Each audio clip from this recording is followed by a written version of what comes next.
யார் மீதேனும் சந்தேகம் இருக்கிறதா போன்ற பல்வேறு கேள்விகள் என்பதும் விஜய் அவர்களிடம் கேட்கப்பட்டிருக்கிறது. தமிழக வெற்றி கழகத்துடைய நிர்வாகிகள் இதற்கு முன்பாக கொடுத்த வாக்குமூலங்கள், அதே போல அரசு மருத்துவர்கள், அரசு அதிகாரிகள், தாவேகாவுடைய மற்ற நிர்வாகிகள், காவல்துறையை சேர்ந்தவர்கள், இவர்கள் அனைவரும் கொடுத்த விஷயங்கள், தகவல்களின் அடிப்படையில் விஜய் அவர்களிடம் நிறைய கேள்விகள் என்பது கேட்கப்பட்டிருக்கிறது.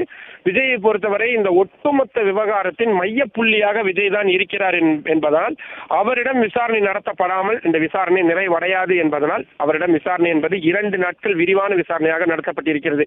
இனி விஜய் அவர்கள் தெரிவித்திருக்கக்கூடிய தகவல்கள், அவர் பகிர்ந்து கொண்டிருக்கக்கூடிய விஷயங்கள் அனைத்தும் குற்றப்பத்திரிகையிலும் சேர்க்கப்படுவதற்கான வாய்ப்பு இருக்கிறது. குற்றப்பத்திரிகை வந்ததற்கு பிறகுதான் சிபிஐ யார் மீது இந்த விவகாரத்தில் குற்றம் சுமத்துகிறார்கள், எத்தகைய சட்ட பிரிவுகளை சேர்த்திருக்கிறார்கள், கான்சிக்வன்சஸ் மற்றும் இதனுடைய காக்னிசன்ஸ் எந்த அளவுக்கு இருக்கிறது, குற்ற பின்னணியில் யாரேனும் இருக்கிறார்களா அல்லது விபத்தாக இதை கொண்டு போக விரும்புகிறார்களா, கான்ஸ்பிரசி என்று சொல்லப்படக்கூடிய சதி திட்டமாக சிபிஐ இதை எடுத்து செல்ல போகிறார்களா, ஏனென்றால் குற்றப்பத்திரிகையில் தான் அடிப்படையான விஷயங்கள் தெரிய வரும்.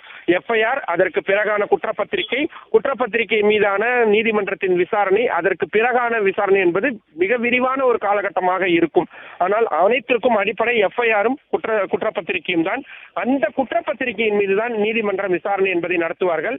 சிபிஐ அதிகாரிகள் டெல்லியில் விசாரணையை நடத்தி இருந்தாலும் குற்றப்பத்திரிகையை கரூர் நீதிமன்றத்தில் தாக்கல் செய்வதற்கான திட்டங்கள் என்பதுதான் அவர்களிடம் இருக்கின்றது. அதன் அடிப்படையில் அந்த குற்றப்பத்திரிகையில் முக்கிய அம்சங்கள் இடம்பெற வேண்டும் என்பதற்காகத்தான் இவ்வளவு விரிவான விசாரணையை மிகவும் துரிதமாக மேற்கொண்டிருக்கிறார்கள். நாம் கவனம் கொள்ள வேண்டியது, உச்சநீதிமன்றத்தின் ஓய்வு பெற்ற நீதிபதியான அஜய் ரஸ்தோகியும் இந்த சிபிஐ விசாரணையை மேற்பார்வையிடுகிறார் என்பதனால் எந்த விதமான லாப்ஸும், எந்த விதமான ஒரு பிரச்சனையும் சிக்கலும் இல்லாத வகையிலான விசாரணையாக இருக்க வேண்டும் என்பதுதான் சிபிஐக்கும் அதி முக்கியமானது. அதனால்தான் விஜய் அவர்களிடம் இவ்வளவு நீண்ட விசாரணை என்பது நடத்தப்பட்டிருக்கிறது.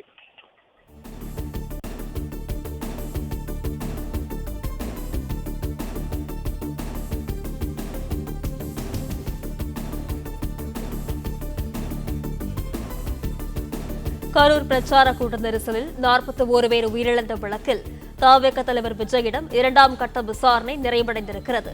தவேக தலைவர் விஜயிடம் காலை 10:30 மணிக்கு துவங்கிய விசாரணை மாலை 4:30 மணிக்கு நிறைவு பெற்றிருக்கிறது. காலை முதல் சுமார் 6 மணி நேரம் விசாரணை நடைபெற்ற நிலையில் மதிய உணவிற்கு சிறிது நேரம் இடைவேளை கொடுக்கப்பட்டதாகவும் தகவல் வெளியாகியிருக்கிறது.